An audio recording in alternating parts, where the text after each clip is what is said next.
Yo, what's up everyone? OJ here. Welcome to another video. Today we've got some great information for you guys, so let's go ahead and get right into it. And we are starting off with a new low latency mode for Nintendo Switch Online NES games. And I guess I shouldn't say new, it's probably been in there, but I wanted to talk about it because I haven't talked about it on the channel yet. So part of Nintendo Switch's Online lets you get the 20 NES games so far, and they're going to be adding in new games each month.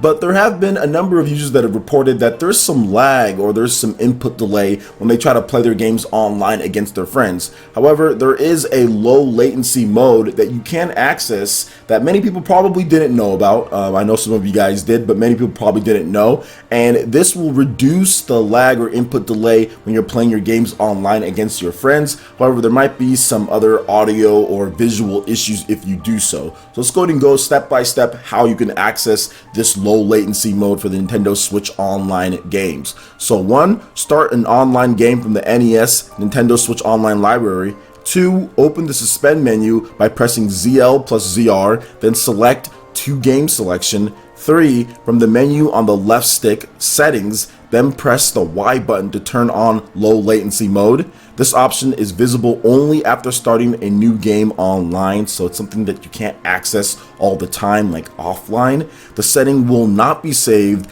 and will be turned off once you close your online game. To manually turn off this setting, press the Y button again.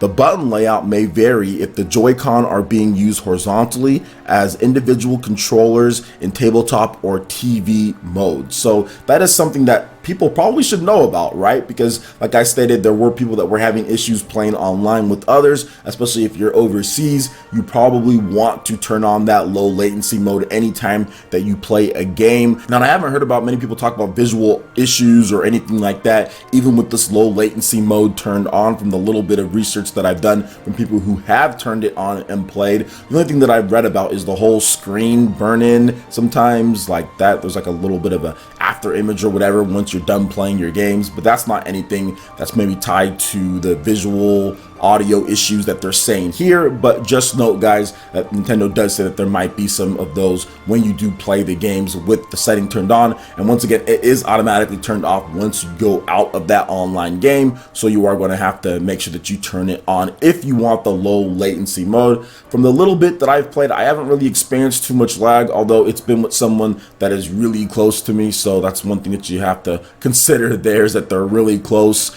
and so online input delay or lag might not be bad, and we both have really good connections, so that was that. But if it's further, then yeah, you're probably going to have some connection problems and you want to activate this new low latency mode. And this is something that I haven't seen a lot of people talk about. I know that I think there was somebody that talked about the low latency mode, but I just know that there hasn't been a ton of videos that I've seen or people just talking about it in general. So make sure you guys check it out. Like I said, go into the online menu, you'll be able to find it there once you boot up the game. And of course, I'll have full link in the description below for step-by-step instructions as well for activating that. So have any of you guys used this low latency mode for your Nintendo Switch NES online games? Does it help reduce it for you when it comes to input lag or online play lag? Let me know your thoughts in the comment section below. All right, now moving on to the next topic here. Dragon Quest Builders 2 further details the vacant island setting, more evolved building elements as well. So Dragon Quest Builders 2 is fast approaching its Japanese release date at the end of this year, and we've got some new information on the game, so you can utilize the strengths of the people you meet to build up the island. Square Enix has updated the official Japanese website for Dragon Quest Builders 2 with further information on vacant island as a setting and even more evolved building elements. So here are some of the details. We're going to go down some of them, and there's a ton of new screenshots as well. And this is like turning out to be well more of an RPG than the original Dragon Quest, since you have your party, you have your team that they can each do certain things, you can go out with them, you have the multiplayer. There's a lot of elements that they're kind of adding into this one. It really does look like a true big sequel to the original Dragon Quest Builders, and they're not just kind of like phoning it in to make some money or capitalize off of it. It looks like they're doing a lot of different and cool things. So let's talk about the world. Vacant Island Part 2. So you can migrate the people you meet to Vacant Island, borrow their power to build up Vacant Island. Building knowledge is not the only thing you can acquire on various islands such as Monzola. You can also migrate people you meet to Vacant Island, utilize each of their special skills, and cooperate to build up Vacant Island. While the island will be empty at first, it will gradually become bountiful. If you resolve incidents on various islands, you can migrate the people you meet to Vacant Island. Form a party and explore together, cooperate with others and build up the island, gradually cultivate Vacant Island. While the island is empty at first, once again, you can continue to build it up with all the different people that you find, and you can make it your own. You can kind of put your own little touch on how it'll look, and trees and all sorts of stuff. So I'm actually really excited about this here. So let's get a little bit more into the evolved building, and that's something that I really wanted to know about, because while the building was good in Dragon Quest Builders 1, that's the name of the game, I think Builders 2 really kind of takes things to the next level when it comes to it. So even more enhanced building, build up Vacant Island all your own. On the large Vacant Island, use the knowledge you have obtained to freely build various things. Here we will introduce some of the enhanced elements that will stimulate your ideas for building. There may even be some original creations new to Dragon Quest Builders, so dye creations to change their color. That's actually really cool. I like the fact that you can dye different things. Combine ingredients to make meals. With blocks that change shape when lined up and connected, there are even more placement variations. Connect glass windows to create big windows and water tanks. So right here, as you can see, you can put a ton of different style and variation on your buildings and what you want to do, which is going to create a lot more personality. And this is exactly what I wanted to see out of them when it comes to just like the little things, right? Like being able to put like a water tank in there, having the different color dyes, the different variations when you put buildings together, and how they kind of transform based off of that. That's just really, really cool. So this game is coming out on December 20th in Japan, PlayStation 4, Nintendo Switch, and we don't have a Western release date yet, although it is going to be coming over to the West. We just don't have a release date. I would just guess, this is just a guess, it's not confirmed or anything like that, don't have any information, but I would think they're going to get it out by February 2019 here in the West, just because Dragon Quest Builders 1 launched back in February and did pretty good on the Nintendo Switch in that February time slot. Now there's a lot more games coming out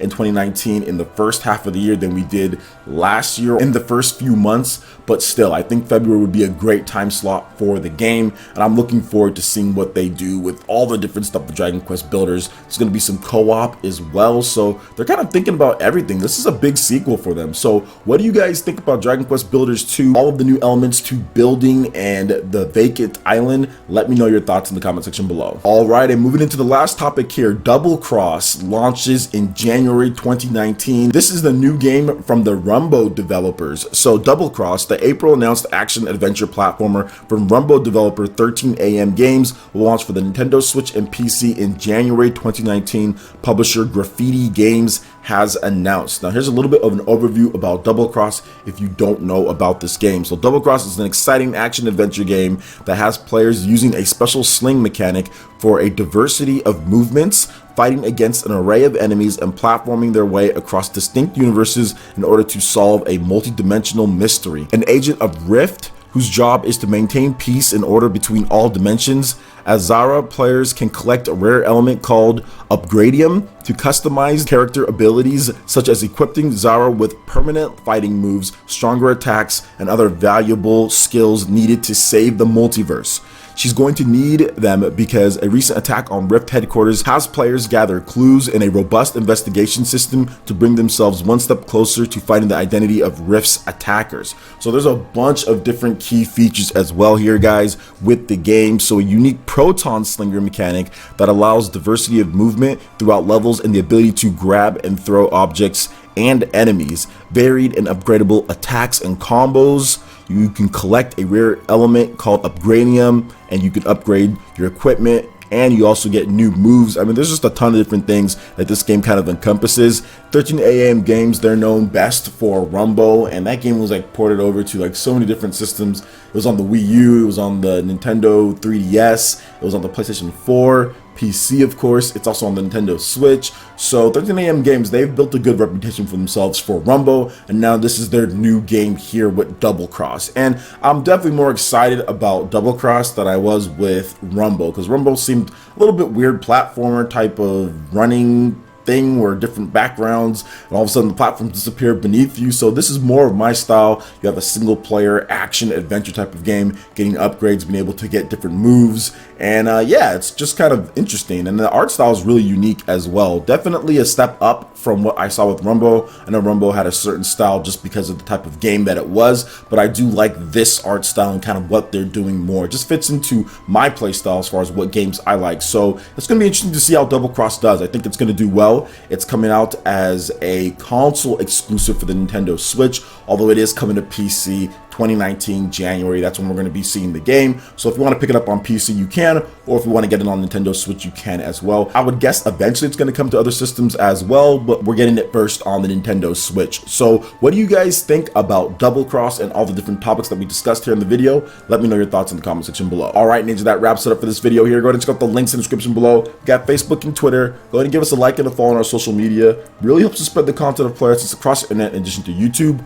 Also, make sure you check out our Patreon, Twitch, and YouTube live gaming pages and consider supporting PlayerEssence. When you do so, it gets you access to all sorts of cool benefits, perks, rewards, and emotes via YouTube sponsorship. So check out the link in the description below and consider supporting PlayerEssence right here on YouTube.